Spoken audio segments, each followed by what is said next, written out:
How's it going, guys? My name is Zach with the Movie Castle, and today we're going to be taking a look at Fragile. This is from 2010. It was directed by Jaume Balaguero and stars Calista Flockhart, Anaya, and Richard Roxburgh. And this is part of this Fangoria Fright Fest line of films, and I believe I have them all, and I do want to watch the entire Fright Fest, which is why I had to kind of choke this movie down. It's not good, and I do want to say, I'm not a comedy teardown channel. I'm not one of those channels that's constantly, beating on movies or anything, but this one just really wasn't good. And I think the thing with this, and I see it in a lot of serious movies, is you assume because you have a good production value that you're by default a good movie. You have good cinematography, good actors, nice big sets. You think, okay, therefore it must be good. And that's not the case. As a filmmaker, you should constantly be looking at and questioning what you're doing, and I think they just kind of assumed we're professionals, we're gonna make a good product. And never assume, because this is really hard to get through.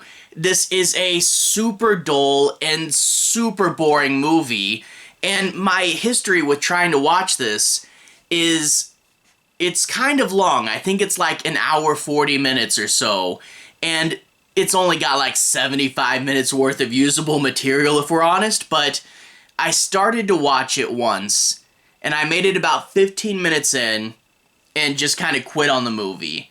And then I forgot about it for a couple weeks, and then I was like, oh, those Fright Fest films, I was gonna watch all of them, I really need to finish that. So I go back, it had been a few weeks, so I start from the beginning again, and I go, okay, it's an hour 40-ish. If I break that up into 5 20-minute segments, then all I have to do is watch 20 minutes at a time. That's not so bad. But it was as I was going through the movie, doing this sort of regiment, I realized if the movie was good, I wouldn't have to force myself to watch it in such a convoluted manner. If it was good, I would simply want to watch it. And this was just a slog to get through. In addition to being boring, it's super depressing. This is one thing they don't get, is scary movies, yeah, there's a dark element, but in general, they're thrilling, and that makes them exciting. Here, the color grading in this movie is so bad because it's all set to being gloomy and depressing and blue, and in turn, I don't feel scared, I feel sad. And there's a huge difference. And I just wouldn't want to watch this movie just because I didn't want to be in that gloomy headspace. And every time I did another 20-minute section, I really had to talk myself into getting back into this movie and trying to watch another little bit of it. It wasn't great. And also, I don't think they wanted to be a scary movie. To be honest, there's just a few horror scenes in this scary movie. A few scenes where they went, oh wait, we got funding because we're supposed to be a scary movie. We wanted to just be this dull drama, but let's do a horror scene now. And it's clear whenever they actually try to do horror that they don't know what they're doing. It is very incompetent. Horror is a delicate balance of, throughout the whole film, building and manipulating tension with scaling and releasing. And this one, it just does a scary segment, and there's one scene, a scary scene that begins with these CGI blocks just doing backflips and stuff, and it actually turned into quite the comedic scene.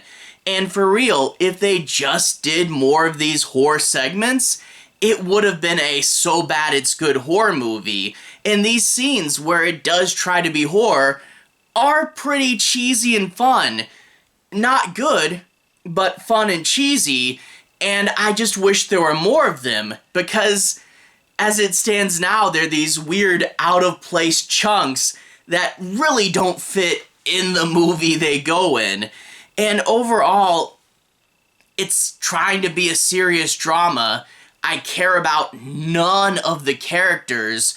It's sad and depressing without having really the drama to back it up. I think it's just a really aggressive color grade.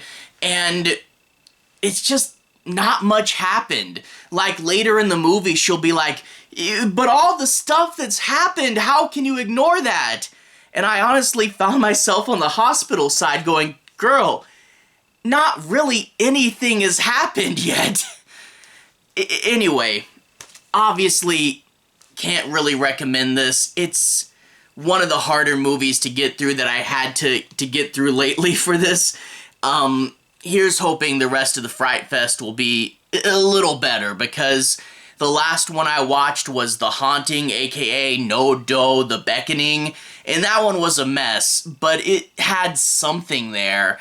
And then this one is just flat out boring. So far in the Fright Fest we're 2 for 2, but I'm hoping that some of the other ones will be better. Anyway, let's talk a bit about the plot. Not gonna do any major spoilers, but I do want to say my piece on a few plot points and use this section as an excuse for a bit of a deeper analysis, but again, no major spoilers. We open up with a bunch of sick kids in a children's hospital. One of them breaks his legs while they're sleeping, and they put him on the x-ray table, and between x-rays, he got another break in his leg. And how did that happen? I think it's supposed to be like a medical mysteries. How could this kid have broken his leg in between x-rays and while he was sleeping? At the same time though, it's like, how do we begin our horror movie? Let's break a kid's legs. Whatever, it's an opening. We then cut to our main character. She's a nurse, and she needs some work, so she's getting a job at a children's hospital that's about to close. It's just going to be open for a few more days, and they really just need someone to help out temporarily. Now, the nurse has a dark and mysterious past.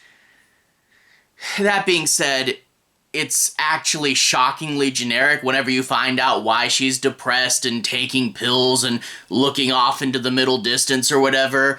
It's super generic, but rather than telling us up front what happened with her, they keep it a mystery, and in turn, we don't really get to dig in or feel for or analyze her character.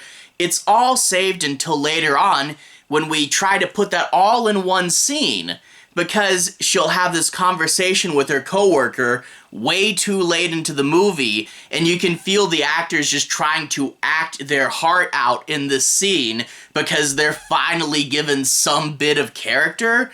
But it's like, hey, rather than actually dealing with her character, what if we bottled it all up for the acting scene? Which I think, because they didn't tell you right away and they didn't give any of these characters too many personality traits or individual plot lines, everybody just feels super bland and generic, and welcome to the bland hospital. Which, speaking of which, the hospital should have been way cooler as well. Your kids and you're having to stay somewhere away from your parents. I think putting more of the movie behind the kids' perspective and experiencing the wonder through them would have really helped give this movie some semblance of life. But they really are secondary characters, and we only really meet one of them. But the kids have to stay in the hospital. They stay in one room together because the hospital's about to be shut down, and they're trying to scoop everything up and keep everything in a small, condensed place.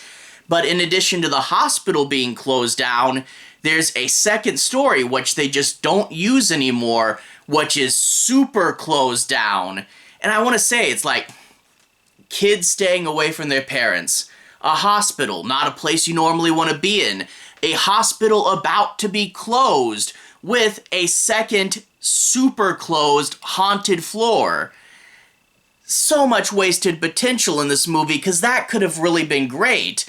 But instead, we don't get the dark, creepy, empty corridors of the hospital, or at least they're not shot in that way. It's just shot in generic Gloom 101, and that's about all we're gonna do or even try for. In fact, when we go to the second story of the hospital, which is very few and far between because, again, this movie doesn't particularly care to be a scary movie, when we actually go up there, it's kind of hard to tell the difference between the first floor and the second floor because, like, the first floor should be liminal and the second floor should be super dark and creepy old school haunted house, but instead we get Gloom Floor 1 and Gloom Floor 2 but with a little more trash on the floor.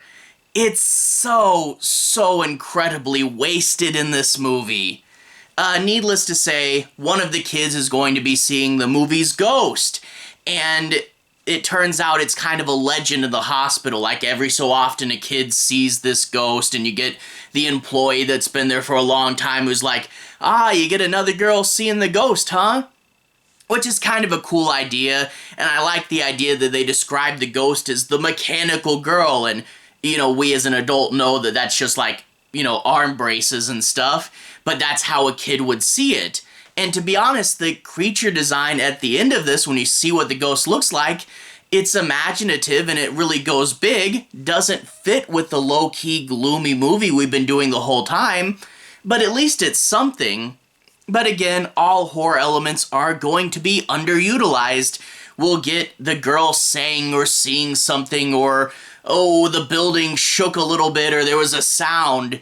And for real, it starts to get to the head nurse, and she starts to, fight with her bosses about all the stuff that's happened in the hospital. And I may have said this already, nothing has happened. I shouldn't be siding with her bosses going, literally, nothing's happened, just don't worry about it. But it eventually, we do get some scary sequences, and we do build to an ending, which is okay-ish. I mean, the ending, we get stuff actually happening, which is a miracle for this movie. But we also get, stupid contrivances, and we get, a girl a girl wanders into danger because she forgot her blankie. I'm like, oh gosh, that's stupid. We get dramatic slow motion shots, and for a dramatic slow motion shot, I should be enveloped in the emotion, but I just kept thinking, get it over with already. We get it, you're sad, move, get the move, just in the flippin' movie already. But one of the things that I think was an example of super poor storytelling, we get this character who learns the secret of the ghost. You see, there's one character in one location, one character in another, and the one that's still at the hospital sees a photograph, puts a few things together, and gets a revelation and understands what the ghost is.